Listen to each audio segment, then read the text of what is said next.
Taho. The best.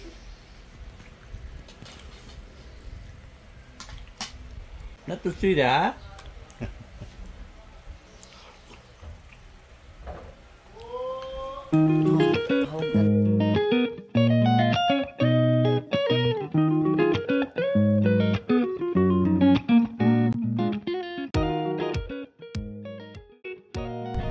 Tatlong taon lang kami nawala dito sa Zamboanga, pero marami kaming na-miss. Siyempre, yung family first, yung anak namin at ang mga apo namin. And of course, ang pagkain. Iba siyempre yung lasa ng pagkain dito. Tsaka yung iba, hindi mo naman makita doon sa abroad. Dito mo lang makita. So, gaya ng yung mga what fruit is that? Yung marang.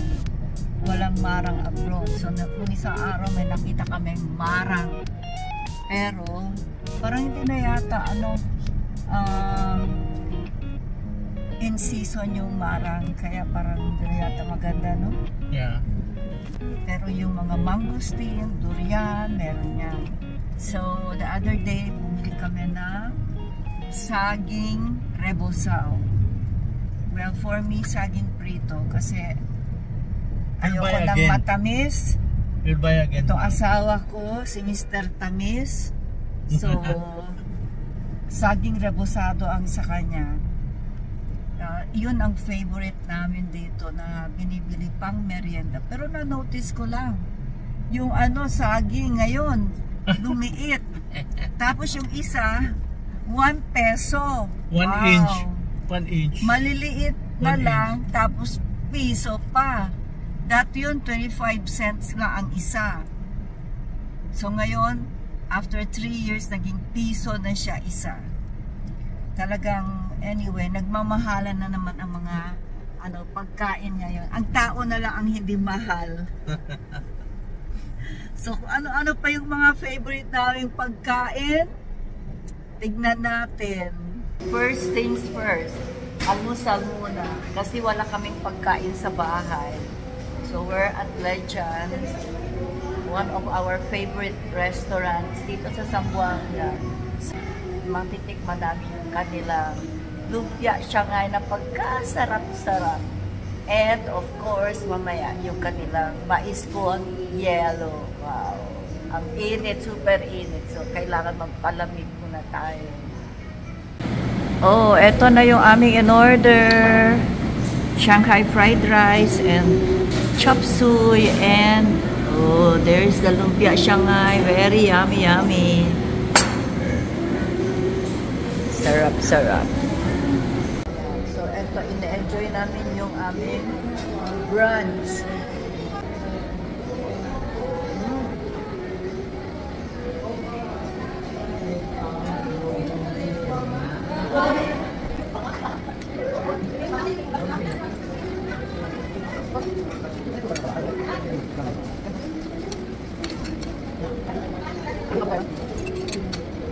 Kasama sila ng kanya. Super sarap. Mais con yellow. Is it good? Goodie. Isa ito sa mga favorite food namin, ang Black Forest Cake ng Myrna's Bake Shop. Now we're enjoying it. Ito ang Legend Siopaw na masarap. Sarap to the egg. There's an egg inside. Yeah, sarap. Ayan, oh, sarap-sarap yan. Oh, there's cheese max, there's bisaymada.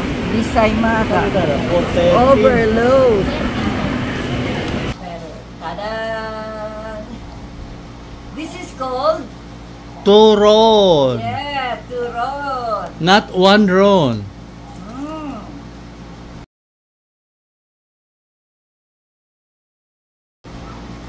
Makunat na turon. we're having our lunch. Labas yung aking strap. At SM Mint Pro dito sa mesa. Our second time to try this restaurant. Ito ang sinigang na bangus sa pineapple and bayabas. It's a different kind of sinigang. This one is with pineapple. Masarap siya. And this one is chicken marinated in honey. Tikman natin. Pero yung kanin, hindi masarap. Kasi matigas. Garlic rice. At Kenny Rogers.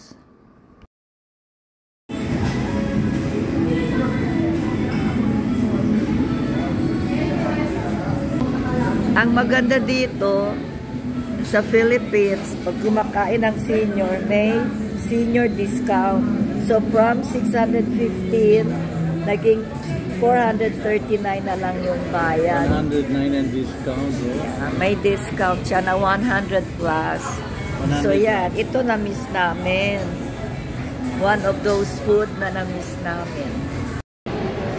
Having our lunch at Mang Paeng's here at Killing Season. Here's our tuna belly. Grilled tuna belly.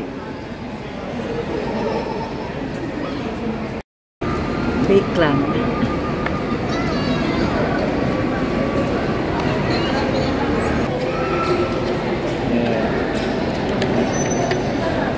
It's all good.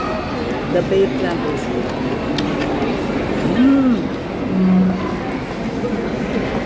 Super yummy. With lots of garlic.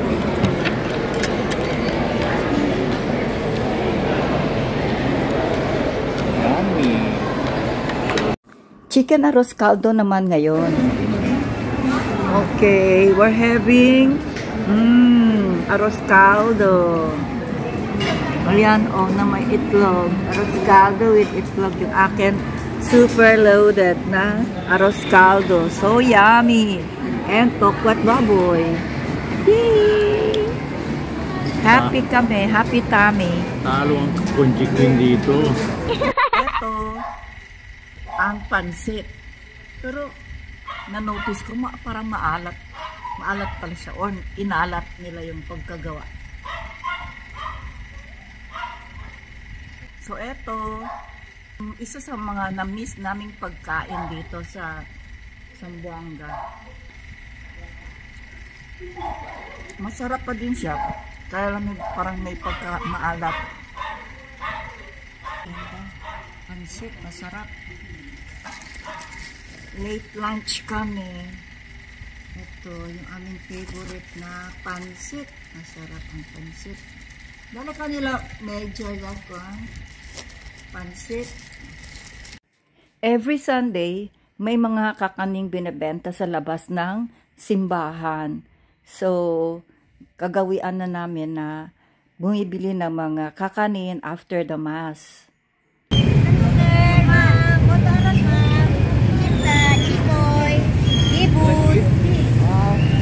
Pure malagkit eh? Si, pure cat na. Lati. Pero malagkit na. 50. Ito bilo. Pure ba siya malagkit? Ya comió ka lang din.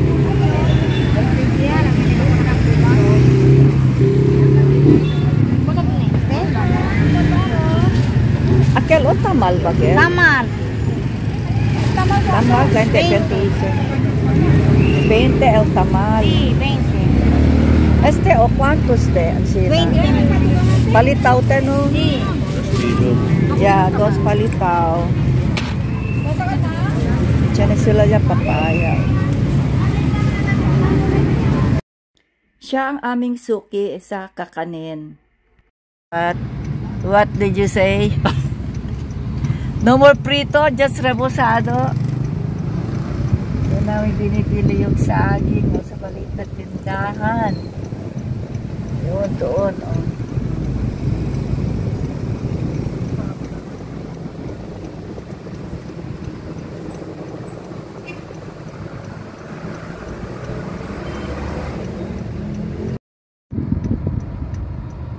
Hindi makapaghintay, kaya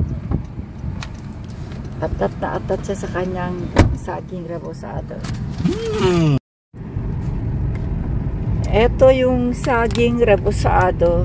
Magkano to? Ang liliit. 1 peso each. 1 peso. Same as the saging prito the other day. What the same lang? Maski walang asukal, ano pa din? Piso 1 pa din. peso. So ito, magkadikit. 2 piso to. Kasi dikit. No? Benyutay. Ayan, ine-enjoy namin ang binili naming saging rebosado na talagang paborito namin pang merienda.